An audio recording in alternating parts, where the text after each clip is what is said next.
How are you, folks? Dave Brown here with the New Populist. Thank you again for joining me. Of course, last night was the debate between Donald Trump and Kamala Harris. People had all sorts of predictions. They thought that Trump would go out there and trounce her and that she would fall apart. I never believed that. My position before the debate was that it would essentially be inconsequential as far as moving numbers, generally a wash. And for the most part, it was. Trump definitely missed out on opportunities to really crush her on some of her answers. He got distracted, and of course, the moderators were working against him. And Kamala did better than expected. She was clearly rehearsed, and whether or not she got the questions beforehand, that's a thing. They say she didn't, but it was so well rehearsed that one would think that maybe she was giving an inkling of an idea of what was coming her way. So not a great debate, not a terrible debate, and we'll see if they have a second debate. But what I want to talk about is her endorsement or her getting an endorsement from Dick Cheney. Because if you were around 15, 20 years ago, if you were an adult at that time, Dick Cheney was the absolute worst person in the world. Progressives hated him, Democrats hated him, liberals hated him. When he left office in 2008, his approval rating was 8%. He was universally disliked and thought of as a war criminal, somebody who lied us into the Iraq war that killed, 1 million Iraqis, somebody who endorsed our torture program. So this was universally accepted to be a very bad guy. So when you see someone like Kamala Harris, who had the most liberal voting record in the Senate, a so-called progressive, embrace an endorsement from Dick Cheney, you really scratch your head. And she did this the first time when reporters brought it up to her when she was at a store somewhere or a restaurant, and they said, "Hey, Dick Cheney has given you his endorsement along with Liz Cheney. How do you feel about that?" And here's what she said. Actually, I'm honored to have their endorsement, and I think that what they both, as leaders who are well respected, are making an important statement. Well respected. It's okay and it's not important to put country above party. And I'm honored to have their support, and I think it's an important statement right now. A lot of what I think is happening, and I'm just talking with some folks here in Pittsburgh about it, is that people are exhausted about the division and the attempts to kind of divide us as Americans.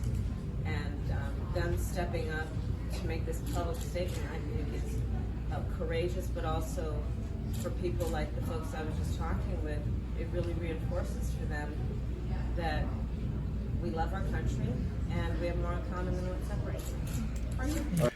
So there you have it, her accepting and being honored to get Dick Cheney's endorsement.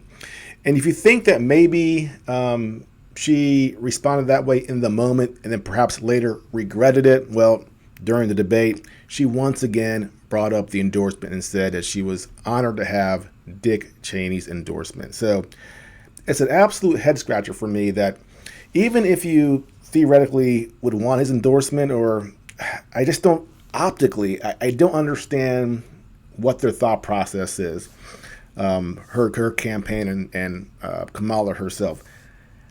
It shows you just how out of the loop they are. Where they're living at is not in reality. They're in their own little bubble in the establishment where they could even think that accepting that endorsement is a good idea. But there's a reason why she did, a grander reason.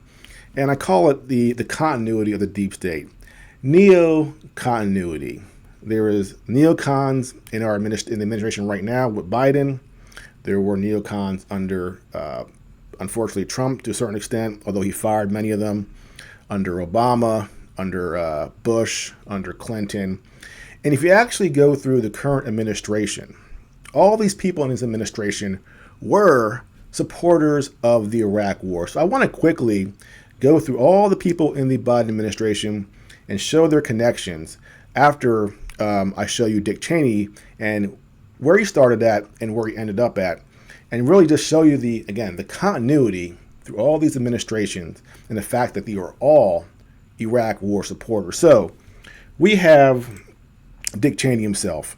He was, of course, vice president from 2001 to 2008, but he was Secretary of Defense under George Herbert Walker Bush between 89 and 93, and he was also chief of staff to Gerald Ford.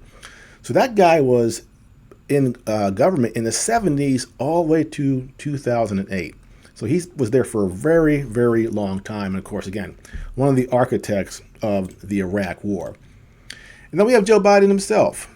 He also was a huge supporter of the Iraq War. So he, again, falls into that neocon, neoliberal category. And then we have Joe Biden's Secretary of State, Antony Blinken. He was also a supporter of the Iraq invasion, and he was in the on the National Security Council in the 90s under Bill Clinton. And then in 2002, he was appointed staff director of the Senate Foreign Relations Committee, and he served there from 2002 to 2008. So he was in government back in the 90s. He was a supporter of the Iraq War. And then we have the Secretary of Defense, Lloyd Austin. He was a general during the Iraq War, served in Iraq. And when he retired in 2016, where did he go? Well, he went right to the board of Raytheon, one of the biggest defense contractors in the world. And Raytheon is one of the funders for the Institute for the Study of War, which is a Washington, D.C. think tank that has been following the Ukraine war, and all the mainstream media go to the ISW for information.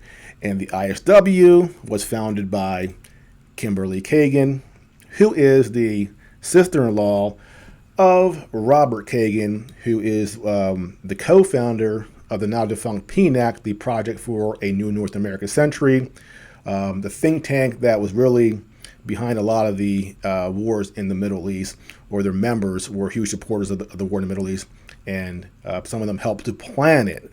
So Robert Kagan, and Robert Kagan is also the husband of who?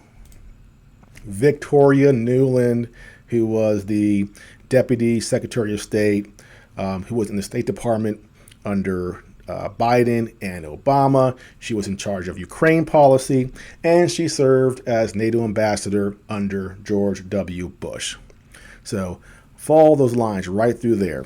And then we have Jake Sullivan. He is the National Security Advisor. He worked for Clinton. He worked for Obama. He worked for Biden. And his wife was a former naval intelligence officer who was an advisor to Joe Lieberman and John McCain. So the entire administration for Biden are Iraq war supporters. They work for both parties, and they are all neocons and all plugged into the military-industrial complex. So why is Kamala Harris happy that she got Dick Cheney's endorsement? Well, it's because Dick Cheney is part of that establishment, and so is she. People have pointed out, you're voting for Trump or you're voting for the system. And Kamala Harris is the system. And even someone like Dick Cheney, who was on the, who was lambasted and treated like such a scumbag, which he is, for what he did during the Iraq years, even he can be rehabilitated because ultimately he was still part of the system. And it really shows you, just how entrenched it all is, and the uphill fight it is for someone like Donald Trump to come along and try to make inroads against this foreign policy establishment, against this military-industrial complex that controls both parties. So Kamala Harris, the most liberal senator, wants Dick Cheney's endorsement. Shocking. Lastly, I want to cover what you said about Ukraine. because, again, it just shows you that she is reading the neocon script word for word. So here is Kamala Harris talking about Ukraine. And I will stop it because there's some things I got to stop it and point out how ridiculous they are. I believe the reason that Donald Trump says that this war would be over within 24 hours is because he would just give it up. And that's not who we are as Americans. Let's understand what happened here. He would just give it up. What does that mean? I actually met with Zelensky a few days before Russia invaded, tried through force to change territorial boundaries, to defy one of the most important international rules and norms, which is the importance of sovereignty and territorial integrity. Something we never respect ourselves. I met with President Zelensky. I shared with him American intelligence about how he could defend himself. Days later, I went to NATO's eastern flank, to Poland and Romania. And through the work that I and others did, we brought 50 countries together to support Ukraine in its righteous defense. And because of our support, because of the air defense, the ammunition, the artillery, because of that, 500,000 people are dead. The Abrams tanks that we have provided, Ukraine stands as an independent and free country. If Donald Trump were president, Putin would be sitting in Kyiv right now. And understand what that would mean, because Putin's agenda is not just about Ukraine. Understand why the European allies and our NATO allies are so thankful that you are no longer president, and that we understand the importance of the greatest military alliance the world has ever known, which is NATO, and what we have done to preserve the ability of Zelensky and the Ukrainians to fight for their independence. You're getting crushed right now. Otherwise, Putin would be sitting in Kyiv with his eyes on the rest of Europe. Let me stop there. Anybody who thinks that Putin wants to invade the rest of Europe is just talking out their ass. Putin has been trying to secure the Donbass for the last 2.5 years. In hindsight, his army was not equipped for this whole Ukraine mission, and they had to stop, dig in, and spend months, if not years, rebuilding their army so they could complete the task of securing the Donbass, which they still haven't done. After all this, after all the losses that Putin has suffered, although not as bad as Ukraine, he's going to turn around and march into Poland and march into a NATO country. Anyone who believes that is an absolute moron. But yet we hear that from Kamala, we hear that from Biden, we hear that from other neocon morons, suggesting that while Putin, at one hand, is weak, his army stinks, and look what's happening in Ukraine, on the other hand, they're saying he's getting ready to march into the rest of Europe. It's nonsensical. And when you hear that from somebody, you know they're a moron, and they're repeating the neocon talking points. Starting with Poland, and why don't you tell the 800,000 Polish Americans right here in Pennsylvania how quickly you would give up for the sake of favor and what you think is a friendship with what is known to be a dictator who would eat you for lunch. It's hilarious having her say that Trump can't handle these world leaders. When he was president, he did. You think Kamala is going to go stare down Xi Jinping or Vladimir Putin? Not at all. Well, first of all, she's just going to, if she does talk or meet with them, she'll read the script that's given to her by her handlers. So it's not like she's going to really do anything. Biden, for example, hasn't spoken to Putin for over 2 years. So that's our strategy for negotiations when we deal with people like Putin when we're unhappy. We just don't talk to them. So what she thinks she's going to do, I have no clue. But if Trump were president, he would pick up that phone and try to work something out. One of the debate moderators said to Trump, "Do you want Ukraine to win?" And it's a dumb question because we're not in the position to make Ukraine win. Ukraine is losing despite our efforts. What Trump wants to do is stop the killing, because at this point, that's all that matters. You're not going to push Russia out of the Donbass. You're not going to push Russia out of Crimea.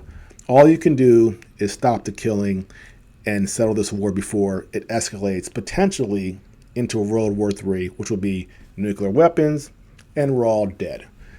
Putin doesn't want that, but it seems the United States, we keep on, upping the ante.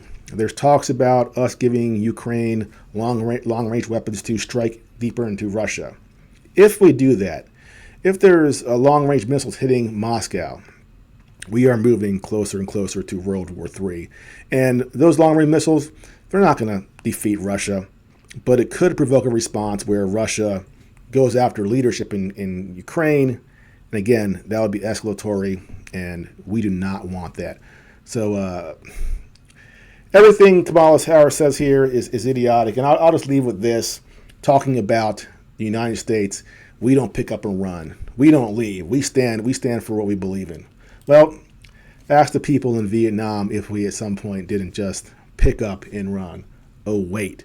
Ask the people in Afghanistan if at some point we didn't just pick up and run. Oh, wait. And how about our ambassador in Libya? We left him there unprotected almost. He was murdered. And now Libya is a failed state. Did we just leave? Yep. And what did Hillary Clinton said? At this point, what difference does it make? So we are really good at picking up and running.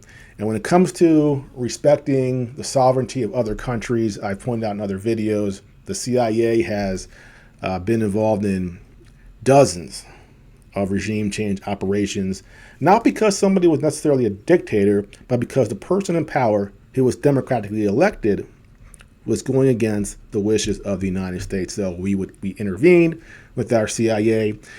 And just recently, during Obama's second term, we tried to intervene in Syria. The CIA was giving weapons to rebels who were formerly terrorists in Syria. It was a secret CIA war, New York Times. And who shut that down? Donald Trump. Donald Trump said enough is enough. We're going to stop this war. And again, we were giving weapons to Syria, these Syrian rebels that were falling into the hands of al-Qaeda groups. Absolutely insane. And did we get Bashar al-Assad out? Nope. He's still in power. All we did was prolong a civil war that has killed hundreds of thousands of people.